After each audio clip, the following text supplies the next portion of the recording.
Merci, Monsieur le Président. Messieurs les ministres, chers collègues, la Belgique est bien le pays du surréalisme. Ce matin, on apprend dans la presse que l'armée belge est incapable de lutter contre les quelques militaires extrémistes aux convictions islamistes radicales qui existent en son propre sein et qu'il est impossible de les licencier faute de moyens juridiques suffisants. Et par contre, dans un même temps, nous décidons d'aider la France dans sa lutte contre le terrorisme en lui apportant une aide logistique pour son opération au Mali. Que ne ferions-nous pas pour lutter contre le terrorisme en dehors de nos frontières? J'espère juste que nous aurons bien veillé à ne pas envoyer pour cette opération antiterroriste au Mali ces fameux soldats belges islamistes. Je le dis sous la forme de l'humour, mais ce qui se passe actuellement dans le monde ne me fait pas rire du tout. Ça ne me fait pas rire car sans aucun doute, les dirigeants de nos pays occidentaux sont en train de pendre les peuples pour des imbéciles avec l'aide et le soutien de la presse, qui n'est plus aujourd'hui qu'un organe de propagande des pouvoirs en place. Un peu partout dans le monde, les interventions militaires et les déstabilisations de régimes deviennent de plus en plus fréquentes. La guerre préventive est devenue la règle. Et aujourd'hui, au nom de la démocratie ou de la lutte contre le terrorisme, nos États s'octroient le droit de violer la souveraineté de pays indépendants et de renverser des dirigeants légitimes. Il y a eu l'Irak et l'Afghanistan, ces guerres du mensonge américain, sont venues par la suite la Tunisie, l'Égypte, la Libye, où, grâce à vos décisions, notre pays a participé en première ligne à des crimes contre l'humanité pour renverser à chaque fois, des régimes progressistes et modérés et pour les remplacer par des régimes islamistes dont, et c'est quand même bizarre, la première volonté fut d'imposer la charia. Il en est de même actuellement en Syrie, où la Belgique finance honteusement l'armement des rebelles islamistes qui tentent de renverser Bachar al-Assad. Ainsi, en pleine crise économique, alors que de plus en plus de Belges ont des difficultés pour se loger, se nourrir, se chauffer ou se soigner, et oui, j'entends déjà le sale populiste que je suis, eh bien le ministre des Affaires étrangères, il a décidé d'offrir aux rebelles syriens 9 millions d'euros. Bien sûr, on tentera de nous faire croire que cet argent servira à des fins humanitaires, un mensonge de plus. Et comme vous le voyez, depuis des mois, notre pays ne fait que participer à la mise en place de régimes islamistes dans le nord de l'Afrique et au Moyen-Orient. Alors, quand on vient prétendre partir en guerre pour lutter contre le terrorisme au Mali, eh bien, j'ai bien envie de rire. C'est faux. Sous des apparences de bonnes actions, nous n'intervenons que pour défendre des intérêts financiers, dans une totale logique néocolonialiste. Il n'est véritablement pas cohérent de partir aider la France au Mali au nom de la lutte contre le terrorisme islamiste, lorsqu'au même moment, on soutient en Syrie le renversement de Bachar al-Assad par des rebelles islamistes qui souhaitent imposer la charia, comme c'est déjà le cas en Tunisie ou en Libye. Il faut vraiment arrêter de nous mentir et de prendre les gens pour des imbéciles. Le temps est au contraire venu pour dire la vérité. En armant les rebelles islamistes comme les Occidentaux ont auparavant armé Oussama Ben Laden, cet ami des Américains avant qu'ils ne se retournent contre lui, eh bien les pays occidentaux en profitent pour implanter dans les nouveaux pays conquis des bases militaires tout en favorisant leurs entreprises nationales. Tout est donc stratégique. En Irak, nos alliés américains ont mis la main sur les richesses pétrolières du pays. En Afghanistan, ce fut sur l'opium et la drogue, toujours très utiles, pour se faire beaucoup d'argent assez rapidement. En Libye, en Tunisie, en Égypte ou encore en Syrie, le but fut et est encore actuellement de renverser les pouvoirs modérés pour les remplacer par des pouvoirs islamistes qui très rapidement deviendront gênants et que nous attaquerons sans vergogne sous prétexte de lutter, à ce moment-là encore, contre le terrorisme ou de protéger Israël. Et dont les prochaines cibles sont déjà connues.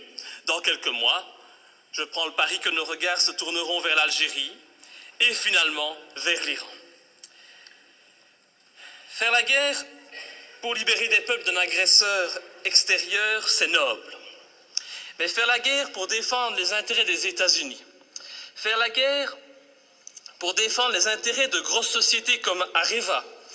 Faire la guerre pour mettre la main sur des mines d'or, ça n'a rien de noble, et cela fait de nos pays des pays agresseurs et voyous. Personne n'ose parler, mais qu'à cela ne tienne, je ne me tairai pas, et tant pis si ma lutte doit me faire passer pour un ennemi de ce système qui bafoue les droits de l'homme au nom des intérêts financiers, géostratégiques et néocolonialistes. Bafouer ce régime et le dénoncer, c'est un devoir et une fierté pour moi. Et sincèrement, et je m'excuse pour le vocabulaire populaire utilisé, j'emmerde tous les soi-disant bien-pensants, qu'ils soient de gauche, de droite ou du centre, qui sont aujourd'hui au basque de nos pouvoirs corrompus et qui se plairont à me tourner en ridicule. J'emmerde nos dirigeants qui jouent avec leurs bombes comme des gamins dans une cour de récréation. J'emmerde ceux qui prétendent être des démocrates alors qu'ils ne sont que des criminels de bas étage. Je n'ai pas beaucoup de respect non plus pour les journalistes qui ont le culot de faire passer les opposants pour des débiles mentaux alors qu'au fond ils savent très bien que ces opposants ont parfaitement raison. Je méprise enfin au plus haut point ceux qui se prennent pour les rois du monde et qui nous dictent leurs lois, car moi je suis du côté de la vérité, du côté de la justice, du côté de ces victimes innocentes du pognon à tout prix. Et c'est pour cette raison que j'ai décidé de m'opposer clairement à cette résolution qui envoie notre pays soutenir la France dans son opération néocolonialiste. Depuis le début de l'opération française, le mensonge est organisé.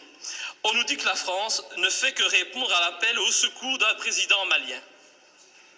On en oublierait presque que ce président n'a aucune, mais aucune légitimité et qu'il a été mis en place pour assurer la transition suite au coup d'État de mars 2012.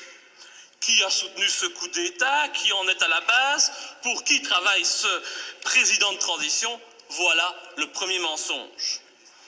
Le président français François Hollande ose prétendre mener cette guerre pour lutter contre les djihadistes qui menacent, ils menacent, rendez-vous compte, le territoire français et européen. Mais quel vilain mensonge! En reprenant cet argument officiel, tout en profitant pour effrayer la population, en augmentant le niveau de la menace terroriste, en mettant en œuvre le plan Vigipirate, nos dirigeants et les médias font preuve d'un culot inimaginable. Comment peut-on oser sortir un tel argument alors que la France et la Belgique n'ont pas hésité à armer et soutenir les djihadistes en Libye et que ces mêmes pays continuent actuellement à soutenir ces djihadistes en Syrie? Ces prétextes ne servent qu'à cacher des desseins stratégiques et économiques. Nos pays n'ont même plus peur de l'incohérence car tout est fait pour la cacher. Mais l'incohérence est pourtant bien présente. Ce n'est pas demain que vous verrez un Malien venir commettre un attentat en Europe. Non, à moins qu'on en crée un subitement pour mieux justifier encore cette opération militaire. On a bien créé le 11 septembre pour justifier l'invasion, l'arrestation arbitraire, la torture et le massacre de populations innocentes. Alors créer un terrorisme malien, bon, ça ne doit pas être trop compliqué pour nos dirigeants sanguinaires. Un autre argument utilisé pour justifier ces derniers mois les opérations militaires, c'est la protection des droits de l'homme. Ah, cet argument est encore utilisé aujourd'hui pour justifier la guerre au Mali. Mais oui, nous devons agir, car sinon les méchants islamistes radicaux vont imposer la charia au Mali, lapider les femmes et couper les mains des voyous. Oh, c'est vrai que l'intention elle est noble et salvatrice, c'est sûr. Mais pourquoi alors? Mais pourquoi, bon Dieu, nos pays ont-ils alors participé à l'accession au pouvoir en Tunisie et en Libye d'islamistes qui ont décidé d'appliquer cette charia dans ces pays qui étaient, il n'y a pas si longtemps de cela encore, modernes et progressistes? Je vous invite à demander aux jeunes Tunisiens qui sont à la base de la révolution de Tunisie s'ils sont heureux de leur situation actuelle. Tout cela, c'est de l'hypocrisie. L'objectif de cette guerre au Mali est très clair. Et puisqu'on n'en parle pas, je vais en parler. L'objectif, c'est de lutter contre la Chine et permettre à notre allié américain de maintenir sa présence en Afrique et au Moyen-Orient. C'est cela qui guide ces opérations néocolonialistes. Et vous verrez, quand l'opération militaire sera terminée, La France conservera bien entendu des bases militaires au Mali. Ces bases serviront aussi aux Américains. Et en même temps, parce que ça se passe toujours comme ça, des sociétés occidentales mettront la main sur des contrats juteux qui priveront de nouveau les pays recolonisés de leurs richesses et de leurs matières premières. Alors, soyons bien clairs, les premiers bénéficiaires de cette opération militaire, ce seront les patrons et les actionnaires du géant français Areva, qui tentent depuis des années d'obtenir l'exploitation d'une mine d'uranium à Faléa, une commune de 17 000 habitants située à 350 km de Bamako. Et je ne sais pas pourquoi, mais mon petit doigt me dit qu'il ne faudra pas longtemps pour qu'Areva puisse enfin exploiter cette mine. Je ne sais pas, c'est une impression que j'ai. Il est donc hors de question que je participe à cette colonisation minière, cette colonisation des temps modernes. Et pour ceux qui doutent de mes arguments, je les invite sincèrement à se renseigner sur les richesses du Mali. Le Mali est un grand producteur d'or, mais depuis peu, il a été désigné, comme étant un pays qui offre un environnement de classe mondiale pour l'exploitation d'uranium. Mais comme c'est bizarre, un pas de plus vers une guerre contre l'Iran, c'est une évidence. Pour toutes ces raisons, et afin de ne pas tomber dans les pièges du mensonge que l'on nous tend, j'ai décidé de ne pas soutenir cette intervention au Mali. Je voterai donc contre. Et ce faisant, je fais preuve de cohérence, puisque je n'ai jamais soutenu par le passé nos interventions criminelles en Libye ou en Syrie, me profilant de la sorte comme le seul parlementaire de ce pays à défendre la non-ingérence et la lutte contre les intérêts obscurs. Je pense vraiment qu'il est grand temps de mettre un terme à notre participation à l'ONU ou à l'OTAN et de sortir de l'Union européenne si cette Europe, au lieu d'être un gage de paix, devient une arme d'attaque et de déstabilisation de pays souverains aux mains d'intérêts financiers et non plus humanistes. Enfin, je ne peux qu'encourager notre gouvernement à rappeler au président Hollande les obligations qui résultent de la Convention de Genève en matière de respect des prisonniers de guerre. J'ai en effet été outré d'entendre à la télévision, de la bouche du président français, que son intention était de détruire, je dis bien détruire, les terroristes islamistes. Alors je ne voudrais pas que la qualification utilisée pour nommer les opposants au régime malien, c'est toujours pratique aujourd'hui de parler de terroristes islamistes, soit utilisée pour contourner les obligations de tout État démocratique en matière de respect des droits des prisonniers de guerre. Nous attendons un tel respect de la patrie des droits de l'homme. Enfin, et pour terminer, permettez-moi de souligner la légèreté avec laquelle nous décidons de partir en guerre. Tout d'abord, le gouvernement agit sans la moindre autorisation du Parlement, il paraît qu'il en a le droit. Il envoie du matériel, des hommes au Mali. Le Parlement réagit par la suite, et quand il réagit, comme aujourd'hui, eh bien, cette institution n'est composée que d'un tiers de ses membres. Encore beaucoup moins si on parle des élus francophones.